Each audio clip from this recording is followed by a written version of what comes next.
Hello everyone, তো আপনাদেরকে একটা ভাঙা বাড়ি দেখাবো। ভূতের মতো হয়ে গেছে, তো চলেন যাওয়া যাক। তো বাড়িটা অনেক বছর ধরে পড়ে রয়েছে। বাড়িটা অনেক ভূতের মতো দেখা যায়। তো বাড়িটা দেখতে কেমন বা আপনারা দেখছেন বা কোনো সময় এটা অবশ্যই কমেন্ট করে জানাবেন। তো আপনাদেরকে পুরো বাড়িটা ঘুরে দেখাবো। তো চলেন যাওয়া যাক।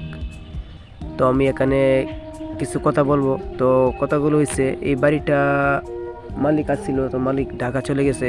তো এই বাড়িটা অনেক ভেঙে চুরে অনেক চুরমার হয়ে গেছে। তো আপনাদেরকে ভিতরের পরিবেশটা দেখাবো, চলেন। তো ভিতরের পরিবেশটা দেখতে কেমন, তো অবশ্যই আপনি কমেন্ট করে জানাবেন।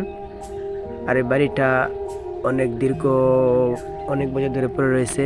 এখানে অনেক মানুষ বসবাস করতো, তো এখন হঠাৎ করে মানুষ বসবাস করে না, কারণ এখানে কেউ নেই, সবাই শহরে থাকে, তো তাই। তো ভিতরের পরিবেশটা হয়েছে অনেক ভয়ঙ্কর। তো ভিতরের পরিবেশটা অনেক ভয়ঙ্কর বলতে এখানে কেউ বসবাস করে না, ভেঙে চুরে অনেক হয়ে গেছে দেখতেছেন। তো এই ঘরটার ভিতরে কলাবাদুর চিনেন, তো কলাবাদুর বসবাস করে। তো কলাবাদুরের এখানে আওয়াজ শোনা যাচ্ছে। তারপরে আমি ক্যামেরাটাকে দেখাইলাম, তো ক্যামেরাম্যানকে বললাম যে ঘুরে দেখাও। তারপরে যে আমি আরেকটা রুম আছে, তো আরেক রুমে চলে যাব, সেখানে শিয়াল বাস করে। শিয়াল তো চিনেন নাকি? শিয়াল অবশ্যই শিয়াল চিনেন। তো এখানে শিয়াল বাস করে। এখানে অনেক কিছু কম্বল আছে, তো কম্বলের ভিতরে শিয়াল শুয়ে থাকে। তো এখানে অনেক আন্ধার, কিছু দেখা যাচ্ছে না, আই এম সরি।